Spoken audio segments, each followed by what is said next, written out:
Leiva, experto en comunicación política.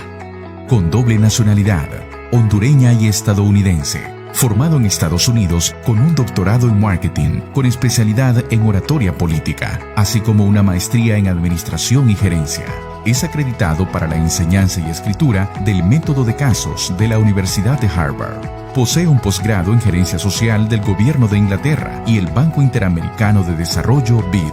Tiene más de 14 años de experiencia en política y en academia. Reconocido por el Centro Interamericano de Gerencia Política en Miami y la Universidad de Barcelona como el profesor mejor evaluado en el programa de maestría en comunicación política, impartiendo la clase de oratoria. En 2017, fue también reconocido como el profesor mejor evaluado en la maestría en proyectos y doctorado en ciencias económicas y administrativas por la Universidad Latina de Panamá.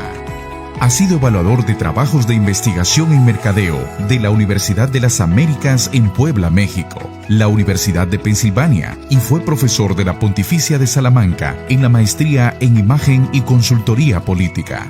Ha sido asesor de presidentes, gobernadores, alcaldes, diputados, senadores de diferentes países de Latinoamérica y Estados Unidos. Ha capacitado a gerentes, líderes empresariales, profesores de maestría y doctorado de la Universidad Latina en Panamá y otros países.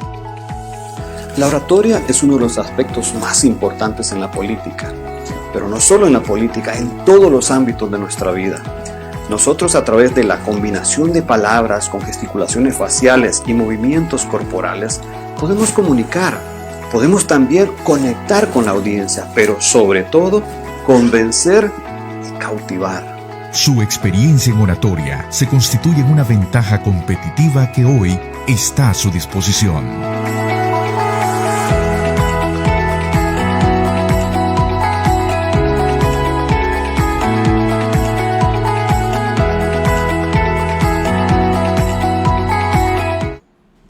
Muy buenas tardes a todos nuestros seguidores de Brecha y Brechando con Antonio Quevedo Susunaga.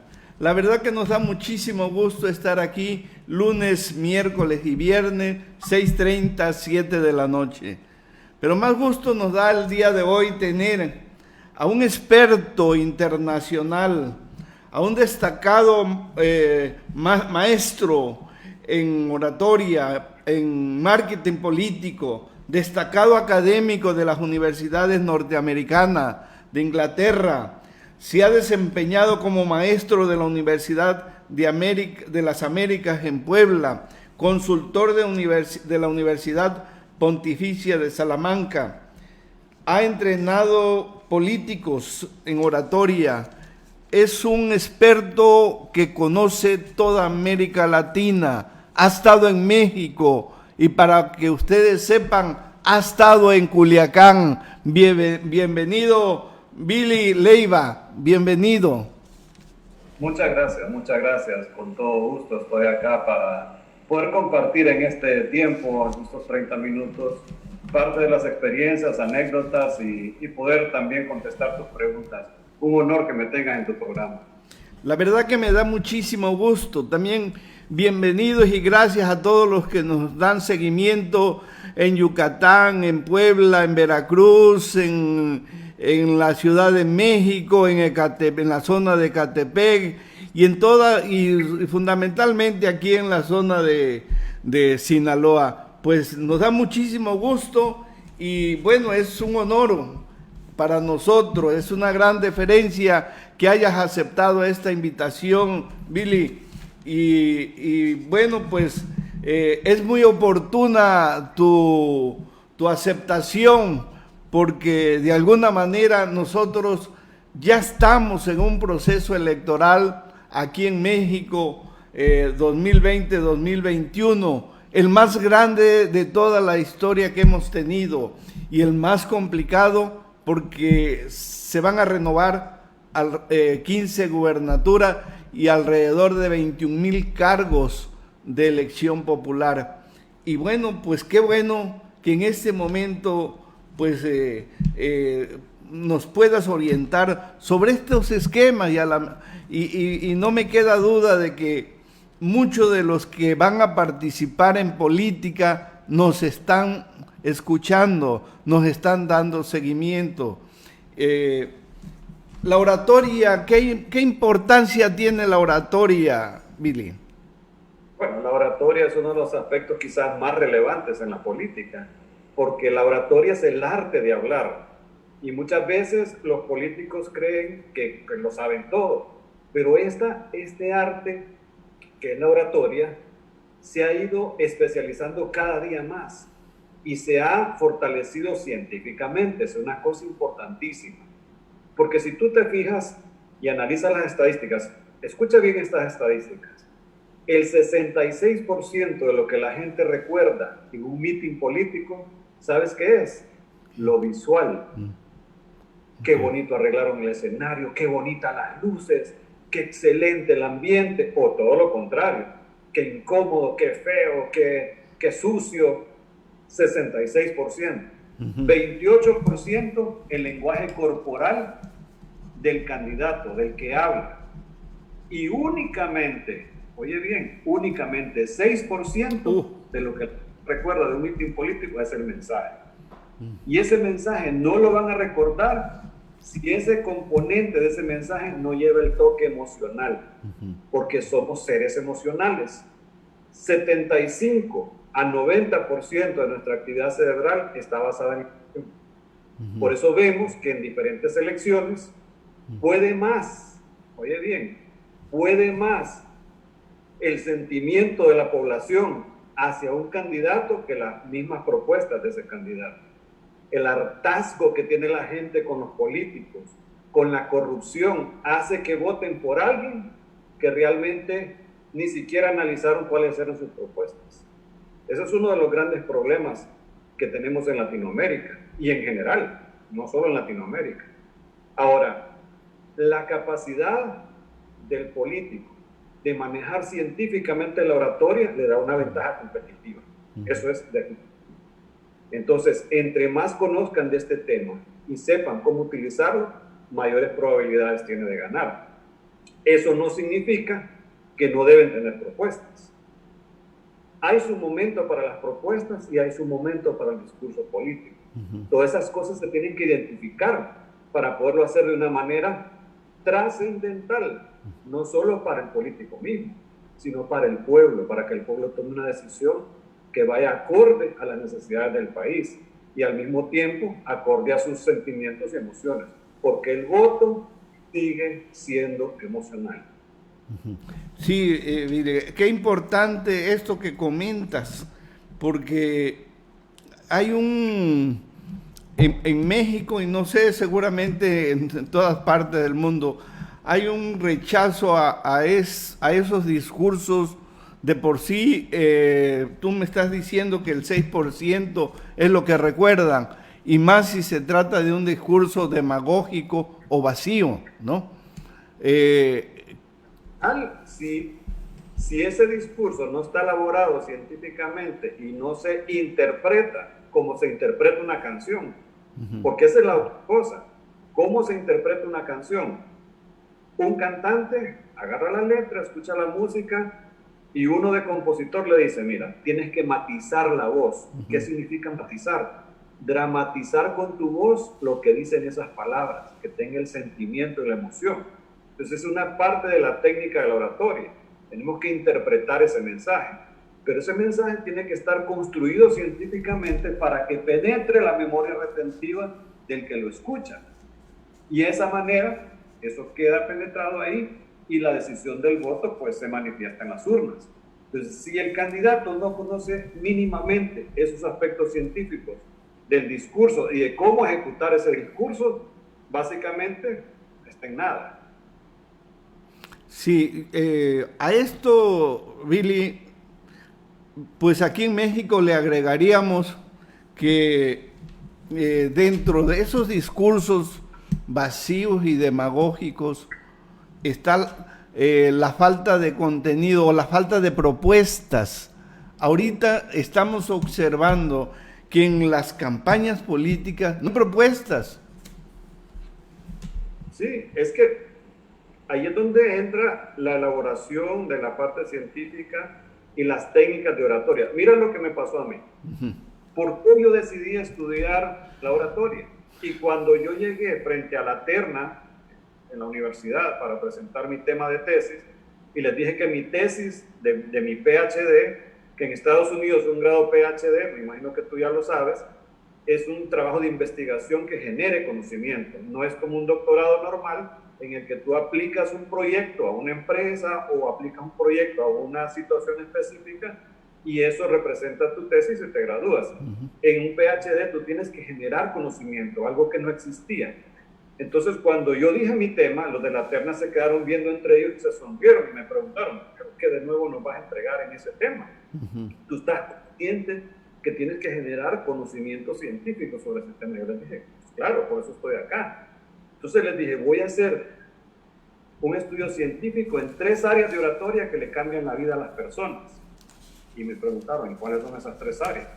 Entonces yo les dije, miren, ustedes conocen a alguien que era drogadicto, que era mujeriego, que era alcohólico. De repente fue a una iglesia, escuchó hablar a un líder, tomó una decisión y cambió su vida y hoy es como que fuese otra persona. Y se sonríe uno de la terna y le digo, ¿por qué se sonríe? ¿Por qué se ríe? Es que me acabas de describir, me dice. Yo era exactamente lo que tú acabas de decir. Era un hippie y probé las drogas que tú me puedas mencionar, todas las he probado. Pero fui a una iglesia, conocí a Jesús, lo acepté como mi salvador en mi vida y hoy soy el decano de la Facultad de Negocios de esta universidad. Bueno, probado mi punto. La oratoria religiosa le cambió la vida. Segunda área de oratoria en la que voy a hacer estudios científicos, les dije a ellos. Oratoria académica.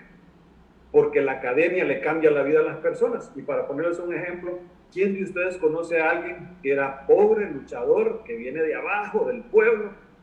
Fue a una universidad, aplicó esos conocimientos en su vida y hoy es un empresario multimillonario. La oratoria académica hizo un impacto en su vida que le hizo cambiar su conducta para ser alguien de éxito. La oratoria académica le cambió la vida. Y luego la oratoria política. Con una decisión política que nosotros tomemos, le podemos cambiar la vida a miles de personas. Entonces, me dicen ellos, ok, me parece muy bien tu pensamiento de hacer estudios científicos sobre esas 3 áreas, pero ¿qué de nuevo nos vas a entregar? Entonces le dije, lo que voy a hacer, voy a copiar la técnica de esas 3 oratorias. Y cuando hablé de la oratoria religiosa, me referí específicamente a la oratoria religiosa evangélica, que es los protestantes. Porque si tú revisas las estadísticas en Latinoamérica, hace 50 años, el 90% de la población de Latinoamérica era católica. Sí. Las estadísticas hoy en día, 46% evangélica, 47% católica y el resto otras religiones. ¿Por qué han tomado tanto terreno? Por la oratoria. Entonces, por eso yo decidí estudiar esa área de qué es lo que les enseñan, por qué ese impacto en las audiencias, por qué el cambio de decisión de vida de esas personas. Y es precisamente por todas esas técnicas que le enseñan. Entonces me dicen ellos, ¿pero qué de nuevo nos vas a entregar? Voy a copiar la técnica de esas 3 áreas y le voy a agregar neurolingüística. Cómo programar el cerebro a la gente para que recuerden lo que yo quiero que recuerden. Y ahí es donde está la clave de todo esto.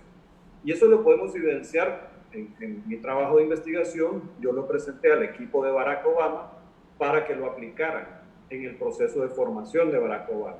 Y en 2008 ganó la presidencia, aplicando estas técnicas. Entonces, si tú te fijas en los discursos de Obama, llevan un hilo conductor, que es una historia de vida que hace que la gente se imagine las cosas. Y luego el arte de vender esperanza, que es la política. Y por eso es que a veces sentimos que esos discursos están vacíos. ¿Pero por qué están vacíos? Porque llevan el toque emocional para que la gente vote por ellos. Sin embargo, ahí es donde entra la parte profesional del mercadeo, el mercadeo político me refiero, y es la elaboración de un plan de acción con las estrategias a implementar por ese candidato para hacer el cambio en el país por el cual están corriendo a ese puesto. Lo que tú dices, que existan propuestas. Lo que tiene que hacer un político es utilizar los momentos correctos y los escenarios correctos para presentar esas propuestas. Lógicamente utilizando las técnicas de oratoria. Eso es lo que al final hace la diferencia. Fíjate que me da mucha alegría y la verdad que me da mucho gusto. Yo tengo una lista de oradores. Yo estudié filosofía y bueno, lo primero que nos enseñan fueron de los grandes oradores griegos. Demóstenes, Aristóteles, en fin. Pero después veo que hay otros grandes oradores como Nelson Mandela, Martin Luther King, Winston Churchill, Salvador Allende y Barack Obama. Ahorita que me lo acabas de mencionar, yo lo tengo aquí registrado como uno de los grandes oradores de toda la historia.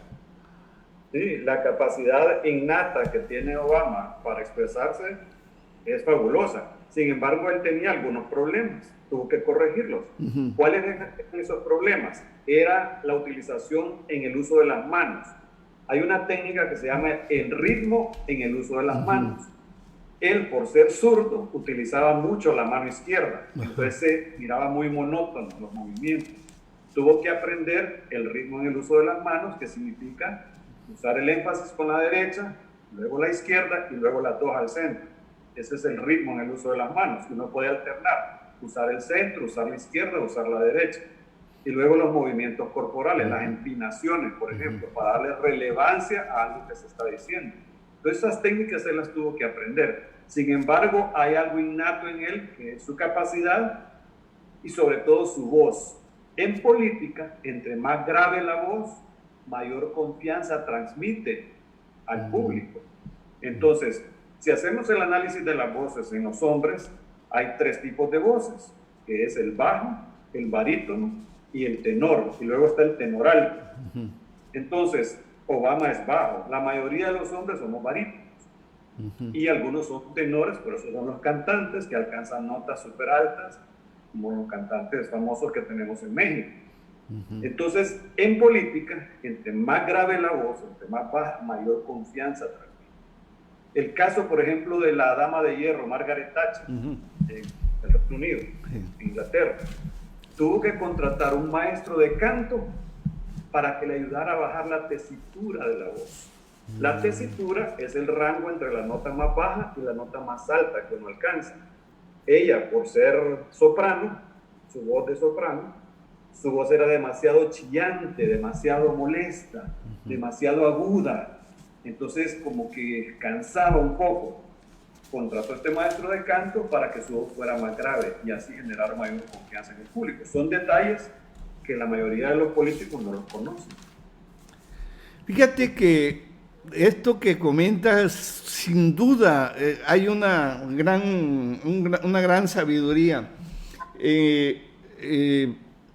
En la época griega, el gran orador Demóstenes, un hombre que era tartamudo, y a pesar de ser tartamudo, pues logró ser el mejor orador que tuvo en aquella época Atenas, ¿no?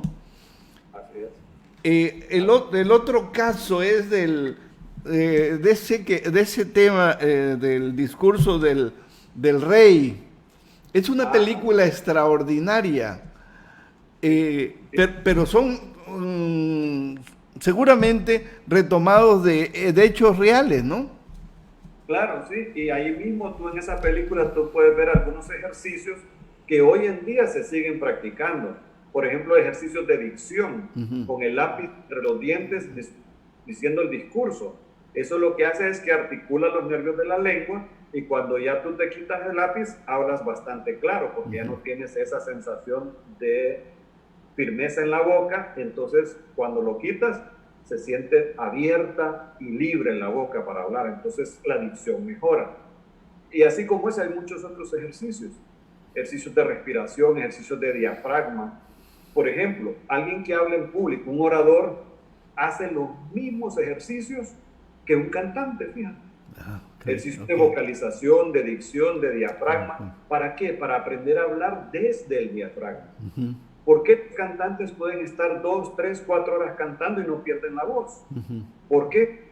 Cantan desde el diafragma, aprenden a identificar ese músculo que está frente a la caja torácica y es donde administramos el aire y lo hacemos inconscientemente.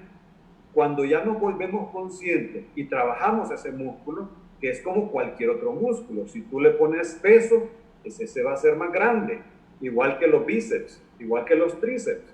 Entonces, a mayor tamaño del diafragma, mayor capacidad vocal, mayor capacidad para manipular la voz y poder generar confianza. Imagínate, tanto detalle que a la hora de la hora va sumando en la efectividad y el impacto de ese orador. Esto que comentas, Billy, me recuerda cuando yo estudiaba la secundaria y la prepa, que había materias obligatorias de oratoria y de declamación, de poesía.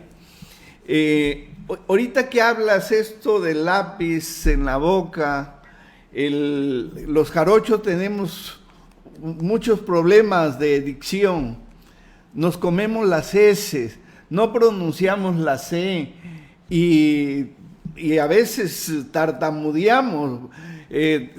Nuestro lenguaje, pues como todos los latinos, yo creo, se trae ese antecedente cultural que de alguna manera se nos atora. Ahí tienes a López Obrador, que su origen pues es veracruzano y es tabasqueño.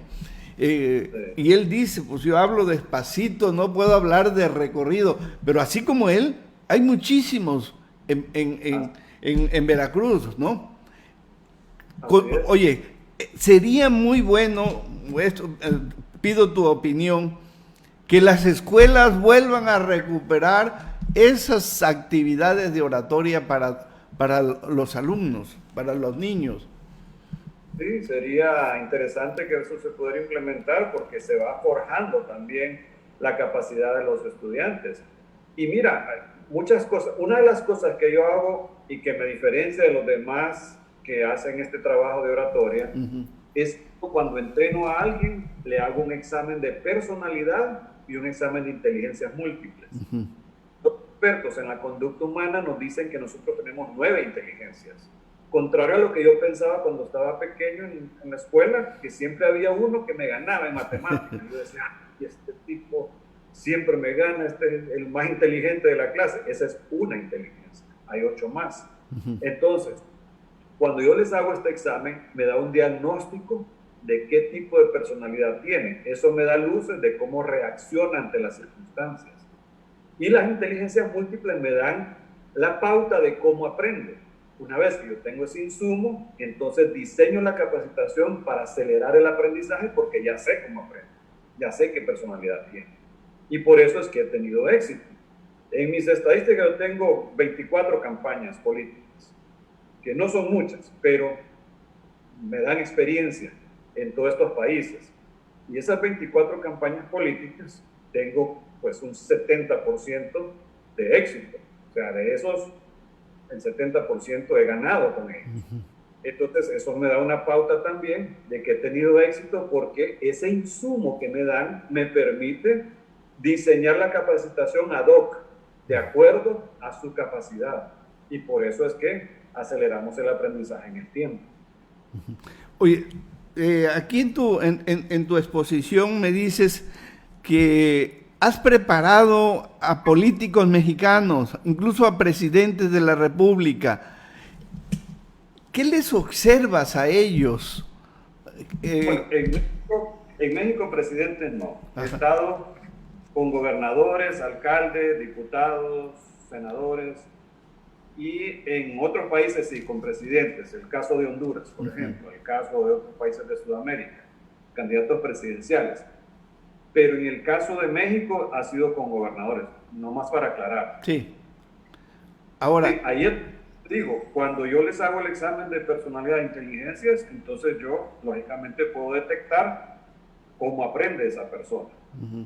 Entonces, si veo que la persona es una persona con la inteligencia visual espacial alta, significa que aprende a través de imágenes y no de mucho hablar. Cuando tiene la inteligencia cinética corporal alta, significa que aprende haciendo, no con teoría, sino que con práctica. Entonces, todo ese insumo para mí es valioso, porque de esa manera es que tengo éxito con las personas, porque yo no puedo pretender enseñar lo mismo a todos de la misma manera, porque todos aprendemos distinto. Ahora, estas prácticas políticas de oratoria, por ejemplo, que aplicó Nelson Mandela o Martin Luther King o Churchill o Obama, han cambiado a estos nuevos tiempos, Billy. Sí, han cambiado y te explico cómo. Hay cosas que son básicas y elementales que se mantienen en el tiempo. Caso de Martin Luther King, por ejemplo. Martin Luther King, dicen los expertos, que hablaba al revés. Y tú dices, pero ¿cómo es que hablaba al revés? Sí. Te explico. Nosotros en el cerebro tenemos 3 círculos. Sí. El primer círculo es el círculo reptiliano, donde está la parte racional, donde está la parte de supervivencia. Los siguientes 2 círculos se llaman cerebro límbico, que es donde tenemos los sentimientos y las emociones. Así es. Entonces, en el primer círculo normalmente está el qué, en el segundo círculo está el cómo y en el tercer círculo está el por qué. Nosotros hablamos de afuera para adentro, qué, cómo y por qué. Martin Luther King hablaba al revés, por qué, cómo y qué. Y mira cómo lo hacía. Y si tú analizas el discurso de Martin Luther King y la elaboración del sustento de su discurso, era el siguiente. Él decía, ¿por qué si la Biblia, que es la ley de Dios, dice que los hombres somos iguales delante de los ojos de Dios, todos somos iguales, ¿por qué la ley de los hombres tiene que ser distinta? ¿Por qué yo, por ser negro, no me puedo sentar en la parte de enfrente del bus? ¿Y por qué yo, por ser negro, no puedo usar el baño o el servicio sanitario que está dentro del restaurante y tengo que ir al baño que está afuera? Si la Biblia dice que todos somos iguales delante de los ojos de Dios, y esa es la ley de Dios, ¿por qué entonces la ley de los hombres tiene que ser distinta? Entonces, utiliza el por qué para iniciar su discurso. Mira, ahora él decía, ¿cómo? Venía el cómo. ¿Cómo nosotros podemos demostrar que vamos a hacer un cambio? A través de nuestra actitud. ¿Y qué vamos a lograr? La libertad, para tener libertad de hacer lo que nosotros necesitemos hacer. Entonces, primero el por qué, después el cómo y por último el qué. Entonces, esos principios son básicos, esos principios son elementales en un discurso, pero hay formas que han ido evolucionando en el tiempo a través del conocimiento y de la ciencia que nos permiten entender cómo funciona el cerebro. Y es por eso que se utilizan las historias dentro de los discursos. Mira, por ejemplo, y examina tú, y te lo voy a dejar de tarea, para que mires el discurso de la convención del 2004 de Barack Obama. En ese discurso era un senador, él no era candidato presidencial. Pero dicen los expertos que ese discurso lo hizo presidente. ¿Por qué? Porque cómo elaboró ese discurso. Y ese discurso fue tan impactante que inmediatamente lo ubicaron como un potencial candidato. Y en este discurso él cuenta su historia, la historia de su padre y de su madre, del amor de sus padres, cómo se conocieron, quiénes eran sus abuelos. Que su abuelo era un sirviente de la cocina de los ingleses y venía de Kenia, África. Entonces cuenta la historia y cómo se conocieron, y a través de la historia va hilvanando todo hasta que él se identifica dentro de la historia como la persona que tiene la posibilidad en Estados Unidos y no lo hubiera tenido en ningún otro país del mundo. Y luego eso lo transforma en la política de la esperanza. Y vende la palabra esperanza en ese discurso, al final cierra con eso. Entonces, la parte de la historia la parte que implementó Ronald Reagan. Por ejemplo, Ronald Reagan en Estados Unidos. ¿Por qué Ronald Reagan es considerado uno de los presidentes que tuvo mejor aceptación y mejor relación con la prensa? Porque era un actor. La actuaba, se metía en un personaje, como era un actor de Hollywood, no le costaba nada. Pues sí. Fue algo que a partir de ahí comenzó a hacer tendencia en todos los discursos, en la mayoría de los discursos políticos de Estados Unidos. ¿Sabes qué es? Contaba una historia en la cual él había interactuado con alguien y esa historia normalmente era de esperanza. Pero cuando terminaba de contar la historia, él decía, ahora quiero que conozcan a este personaje, y lo tenía en medio del público. Para darle a entender a la gente que era una historia real. Y la gente se ponía de pie y empezaban a aplaudirle. Ya volcaba el sentimiento de la audiencia hacia la emotividad de esa historia. Y luego esa historia y esa emotividad que logró en el público la conectaba con la razón en el mensaje final. Ahí es donde evolucionar el discurso político en Estados Unidos. Fíjate que yo sigo considerando a Obama uno de los más grandes oradores. Todavía en esta campaña de Biden, él tuvo algunas intervenciones que fueron magistrales. Pero ahorita acabas de decir una palabra muy interesante. Hay que llegarles al alma. Así es. Ahora, ¿cómo te preparas para llegarle? ¿Cómo preparas a un candidato para que le llegue al alma a los electores? Bueno, ahí es donde entra la historia. Por eso es importante una historia dentro de un discurso, porque esa historia es la que mueve la emoción. Pero ¿qué hacen los discursos? Los políticos latinoamericanos. Pues yo le voy a construir tal y tal cosa, tal y tal, y viva el partido tal, y gritando todo el tiempo. No tienen una instrucción de cómo manejar la voz, por ejemplo, en primer lugar. En segundo lugar, no existe una historia que conecte emocionalmente con la audiencia, se siente empatía y la gente se siente identificado con esta persona. Y al final no existe ninguna conexión con el mensaje final. Mira, son 3 elementos que se ocupan para penetrar la memoria retentiva. Número 1, generación de imágenes. Que la gente se imagine la película en su cabeza. ¿Por qué? Porque está usando el lado creativo del cerebro. Número 2, sentimiento y emoción. Que esa historia tenga un sentimiento que desgarre el corazón, por ejemplo. Que te haga que te lagrimeen los ojos. Que te haga que sintas euforia, porque el final de la historia es de esperanza, por ejemplo. Entonces, mire, primero, generación de imágenes. Segundo, sentimiento y emoción. Y por último, la razón. Entonces, si esos 3 elementos no están en ese discurso, la gente no va a recordar ni siquiera el 6% de ese mensaje. Muy interesante.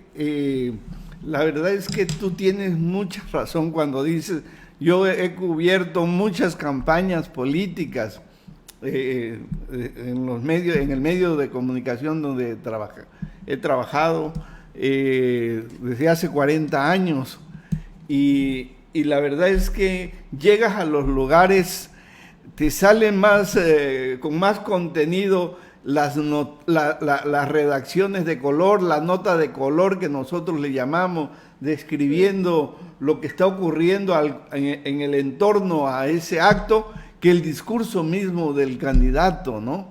Y ahorita me explico por qué solamente la gente recuerda el 6% de lo que dice. Es un gran reto para los candidatos que los electores recuerden más de ese porcentaje. Así es. Mira, yo tuve un candidato en México, por ética no te voy a decir quién es, sí. Pero este candidato, cuando yo llegué la primera vez, él no me conocía, yo llegué por recomendación de un estratega. Llego donde él era gobernador, ya era gobernador, y entonces me siento con él y le digo, mira, necesitamos entrenar. Entonces me dice, mira, ahorita vamos a tener reunión de mesa estratégica, si quieres te vienes y le compartes a todos ahí para que todos aprendan. Le digo, mira, disculpa, yo vine para entrenarte a ti. Y hay cosas bien personales que van en este proceso que no quiero que la otra gente las escuche. Y aparte, le digo yo, necesito tiempo. ¿Cuánto tiempo ocupas? Me dice. Bueno, para empezar, unas 3 horas. No, me dice, estás loco, 3 horas, no sabes todo. Entonces le digo, bueno, te voy a proponer algo. Dame 25 minutos. Si en 25 minutos tú no consideras que es importante lo que te voy a enseñar, yo agarro mis cosas, no te cobro y me regreso a Estados Unidos. Entonces me dice, 25 minutos, 25 minutos. Fulano de tal, prepara el salón, pero 25 minutos, 25. Nos vamos al salón. Mira, llevaba 22 minutos y me dice, espérame. Agarra el teléfono. Mi amor, quiero que te vengas a la esposa. Vieras qué interesante esto. Venite, quiero que escuches esto conmigo. Te viene la esposa. Llevamos 35 minutos. Me dice, espérame. Ya, fulano tal, venite. ¿Y él quién es? El que me escribe los discursos. Quiero que te escuchen. Para no hacerte largo el cuento, estuvimos 4 horas y media. Canceló todo lo que tenía. Y luego me pagó 2 días más para que me quedara. Yo iba por dos días. Estuve 4 días.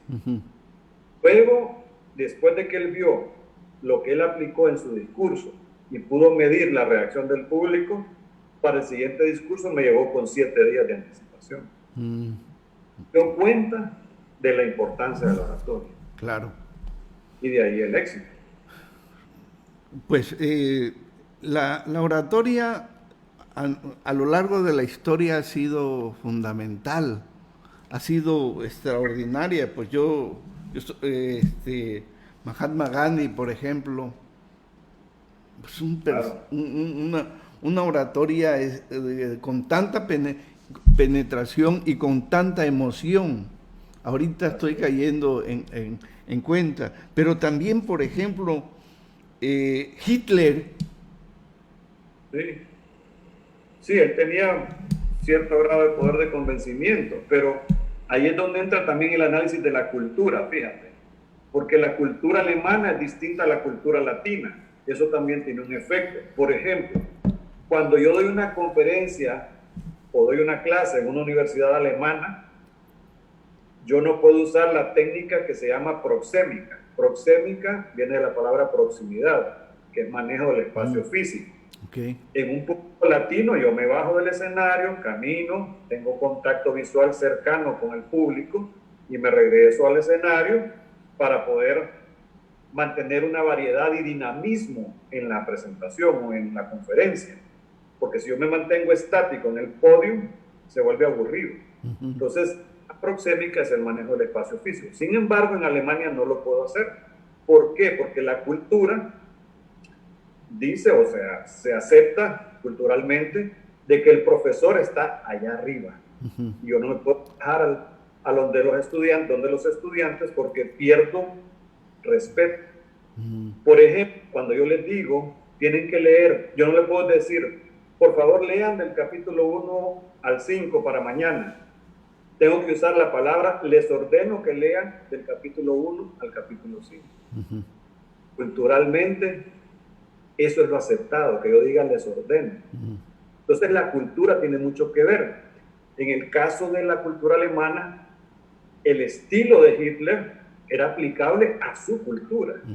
Sin embargo, no podemos trasladar esas técnicas que él utilizaba a la cultura latina, porque son 2 cosas distintas. Todo ese análisis se tiene que hacer. Imagínate que aún en los propios países encontramos culturas distintas. La costa, el centro, la capital, la costa, son 2 cosas distintas. Entonces tenemos también que considerar la parte cultural a la hora de la interpretación del mensaje.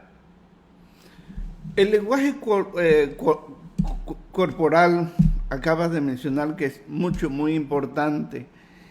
Aquí en México,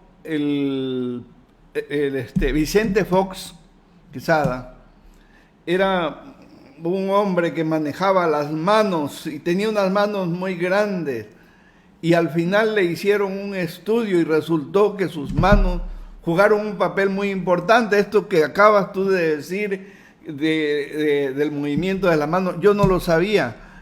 sin embargo, pues es fundamental que haya esa mímica por parte de los candidatos, ¿no? Claro, el lenguaje corporal, imagínate, es el 28% de lo que la gente requiere en un discurso. Entonces tiene gran relevancia. Ese uso de las manos es trascendental a la hora de impactar. ¿Por qué? Porque el lenguaje corporal puede mandar un mensaje aún más claro que las propias palabras. Por ejemplo, si yo estoy en una entrevista una entrevista de televisión, y yo hago esto, mira, entrelazo los dedos, ¿sabes qué significa? No. Significa frustración, que estoy incómodo, que las preguntas que me está haciendo el periodista me están incomodando, y es una reacción natural del cuerpo. Y si estás entrenado, lo vas a seguir haciendo. Claro. El que esté entrenado sabe que tiene que usar las manos ventosas, se llama poner las manos así, mira, de esta manera. Se llama ventosa, significa tranquilidad, serenidad, que estoy relajado, que lo que me están diciendo no me está afectando, a pesar que me están atacando. Entonces, todos esos detallitos se tienen que entrenar. Se tiene que entrenar, ¿sabes qué? La misma improvisación. Hay que aprender a improvisar. Hay que planificar la improvisación. Así de sencillo. Billy, ¿qué le recomendarías tú a los 15, bueno, no son 15, son 21,000 candidatos que van a entrar en acción aquí en el 2021? ¿Qué le recomendarías? Algo elemental que no pueden dejar de hacer para hacer un buen papel como candidatos. En primer lugar, lo primerito que le recomendaría es reconocer sus propios errores, ser humildes. Y ese es un valor muy difícil de encontrar. Alguien que diga, yo necesito aprender, yo necesito mejorar mi oratoria, yo necesito mejorar cómo hablar en público, porque creen que todos lo saben. Ahí empieza el verdadero cambio, cuando empiezas a reconocer tus propios errores. Por eso es trascendental eso. Si el candidato no hace eso, yo no puedo trabajar con él. Me tocó un candidato presidencial en un país de Centroamérica, que llegué, me contrata para que lo entrene, y él me quería entrenar a mí. Entonces ¿para qué me contrata si me quiere entrenar? O sea, al final me retiré, y bueno, hoy en día está preso. Para que tengas una idea. Sí, ya tengo alguna idea. Pues la verdad es que esta plática es muy ilustrativa, es muy precisa en cuanto a los objetivos para los candidatos, y la verdad que me da muchísimo gusto escucharte y ver de qué forma planteas estas recomendaciones que son fundamentales para todos los candidatos. No sé si haya diferencia entre un candidato de América y uno de Europa o de Estados Unidos. La verdad no hay ninguna diferencia. Lo mismo que aprendió Obama lo puede aprender un candidato latinoamericano o europeo. Es el mismo entrenamiento. Lo que va a hacer la diferencia es la capacidad innata de esa persona o su capacidad de reconocer sus errores y trabajar más para lograr los objetivos más pronto, porque se requiere disciplina, y ese es uno de los grandes problemas que tenemos con los políticos. No tienen disciplina, no tengo tiempo, que tengo que hacer esto, que tengo que hacer lo otro. Entonces relegan eso hasta el último momento y creen que 3 meses antes de la campaña se van a entrenar y ya van a ganar. Entre más tiempo se preparan, mejor. ¿Cuándo empezó a prepararse Barack Obama? 2004. Para llegar al 2008. 4 años. 4 años de preparación. Entonces, ¿cómo piensas tú que un candidato a gobernador, alcalde o a presidente de un país de Latinoamérica en 3 meses va a estar pulido como un Barack Obama? No. Sí. Bueno, pues la verdad es que yo estoy muy complacido con esta entrevista. Es muy clarita, muy estos ejemplos son contundentes. Billy, me da mucho gusto, tú eres una gente muy reconocida. Te dieron el nombramiento de profesor de posgrado del continente. ¡Qué gusto!